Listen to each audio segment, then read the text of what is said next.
When schools eventually reopen to in-person learning, things will look and feel differently. And one aspect of student life that will drastically change is the arts. CBS 2's Kevin Rincon has more.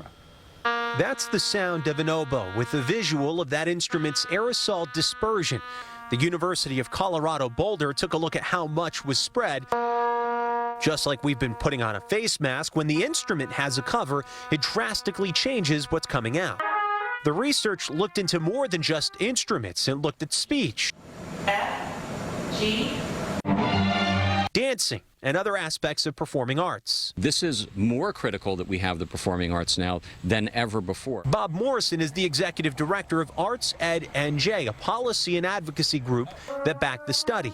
He says the reality is the arts won't be the same. It's going to look very different, just like our schools look very different. Take, for example, choir and music classes. He says the best way to make sure they're done in a safe way, time. If you're inside 30 minutes and then you take a break to allow the air to change out.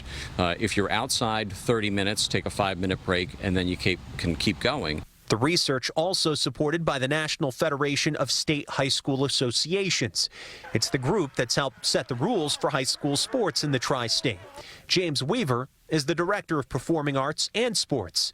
He says the study has helped them map out a return to arts. Masking the player, masking the student, masking the instrument, as well as increased airflow. The arts are often among the first programs to get cut when budgets are tight, so Weaver says they've kept that in mind. All of our mitigation techniques should be readily available and should be relatively inexpensive. For Bob Morrison, there is no question whatever the curriculum looks like, there's always room for creativity. If our students are in schools, the arts should be in schools. And another key aspect of being able to do things safely, outdoor space. In Warren, New Jersey, Kevin Rincon, CBS 2 News.